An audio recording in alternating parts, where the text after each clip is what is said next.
Welcome back to our series, How to Pray. My name is Professor Abraham Apatow, and today we're going to speak about the meaning of the word Baruch and how it fits in the formula for a Jewish blessing. In our last presentation, we spoke about the idea of focus in the Jewish prayer system, which is the Hebrew word kavanah. And we explained that kavanah means to aim.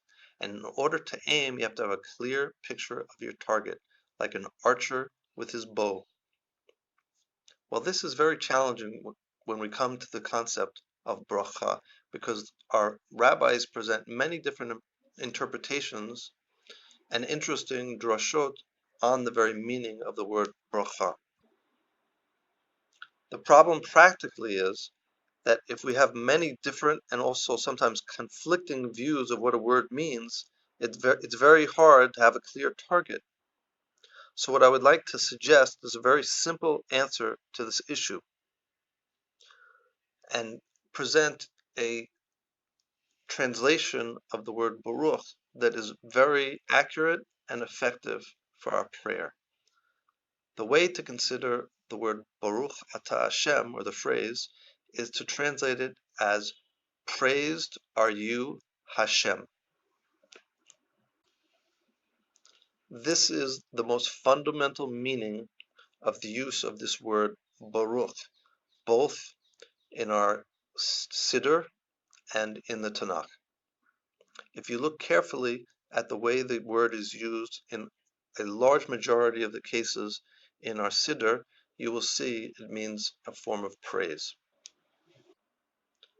A perfect example of this is the prayer that David gives to Hashem before the people of Israel. We recite this every day in our Shachrit service. We Yivarach David et Hashem, and after the Tanakh says that David blessed Hashem, it goes on to explain what he did. What he did was praise Hashem. He said, Lecha Hashem Hagadula Wa'Gavur Wa'Teferet. To you, Hashem, belongs the greatness, the power, and the glory. That is tremendously high praise. Many of us want to relate the idea of bracha to the root meaning of the word, and they say that the word bracha relates to pool or to the knee, and there are many different kinds of explanations given. Now, all these different interpretations are important, and they give us a bigger, more sophisticated and profound, deep understanding of prayer. We could also look at it Kabbalistically. We could look at the different stories from the Gemara. But the fundamental and most essential aspect of the word is the basic meaning that I'm presenting here to you today. Now, what is most essential is not some theoretical interpretation of what the word means, but practically how it's used.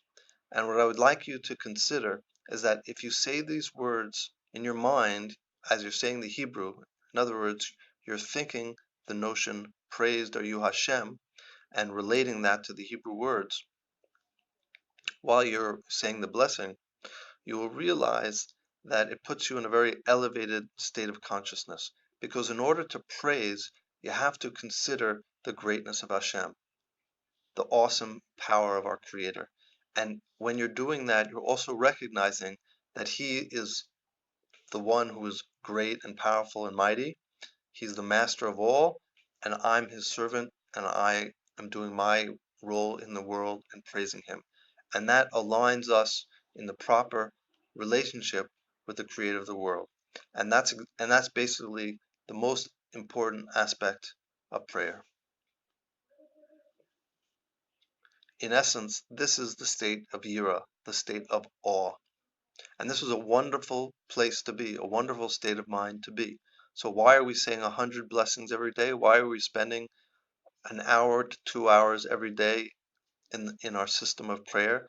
Because our sages wanted to give us the opportunity to cultivate this state of mind, which is the doorway to our closeness and intimate connection with the Creator of the world.